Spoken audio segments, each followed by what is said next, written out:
On continue chez Moontech. Chez Moontech, il y a un produit surtout qui nous a fait de l'œil, c'est ce petit boîtier. C'est le Open Frame Châssis tout simplement. Alors on n'est pas sur un prototype, on est sur une version finale qui va arriver au mois de juin. Le tarif 120 $. On est sur un boîtier qui va être en fait livré comme ça de base. Donc on va avoir toute une possibilité d'intégration pour une carte graphique jusqu'à une 4090, un SSD, une carte mère en ITX et un système de water cooling en 240 avec ensuite ici l'alimentation en SFX. On pourra, selon les usages qu'on en fait, si on ne veut pas utiliser de water cooling IO, démonter la partie du water cooling IO. Si on veut avoir juste un stand et ne pas avoir de carte graphique, on pourra démonter la partie avec la carte graphique. Et si on a juste envie d'un truc ultra petit, on sera sur ce système-là où on aura une petite poignée et on est sur de l'aluminium. Ça va arriver avec différentes bases.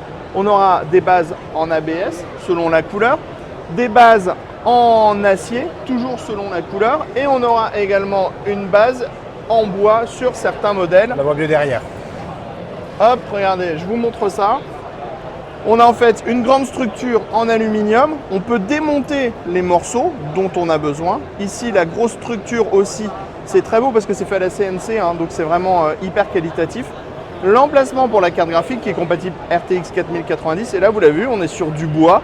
Avec un bois clair et ça donne un résultat qui est absolument magnifique. Est-ce qu'il y a un autre boîtier, je crois, juste derrière? Oui, à la rigueur, tu as aussi le bleu juste sur ta gauche qui rend bien. Et le sort de boîtier aquarium aussi qui est juste là-bas. Oui.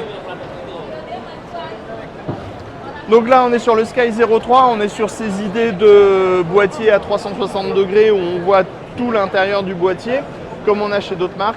Là, l'avantage, c'est qu'il est bleu, roi, on est sur une couleur qui est un peu différente. On va avoir les deux panneaux en verre trempé et on va avoir l'accès de l'air qui va se faire par l'avant. Par contre, on n'est pas sur du dual chamber comme sur la plupart de ces boîtiers comme ça. On est vraiment avec une alimentation qui est dans la partie basse et on va ensuite installer sur la partie haute tout ce qui est carte mère et on va bien avoir l'alimentation dans la partie basse. Et je vous montre aussi donc celui qui est là-bas.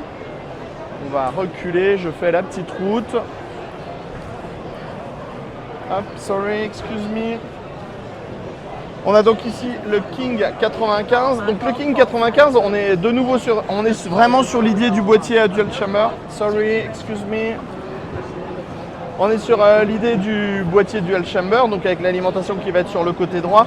En fait, ce qui est sympa et qui change par rapport aux autres boîtiers qu'on a vus qui sont de ce type-là, c'est qu'on va avoir cette partie en verre trempé ici qui est courbée et qui va faire la jonction en fait avec la partie gauche. Et on a vraiment une sorte d'impression d'être dans un aquarium. On n'est pas sur un boîtier qui est juste en coin avec les deux parties qui viennent se toucher, qui peuvent être biseautés pour avoir plus de style ou à plat. Et franchement, ça donne un résultat qui est plutôt bien. En plus, Moontech, au niveau des tarifs, on est sur des prix qui sont raisonnables. Alors là, on ne peut pas vous donner les tarifs parce que cette vidéo n'était pas prévue. On s'est dit que ce petit boîtier ITX était super sympa et donc qu'on allait en profiter, tout simplement. Pour l'instant, il y a un peu de cooling aussi, on ne va pas s'attarder. Juste, on voit derrière, ils ont des ventilateurs qui sont en reverse pour le style si jamais on ne veut pas voir le cadre. Ça se développe de plus en plus, c'est tendance auprès de nombreuses marques. Radiateurs.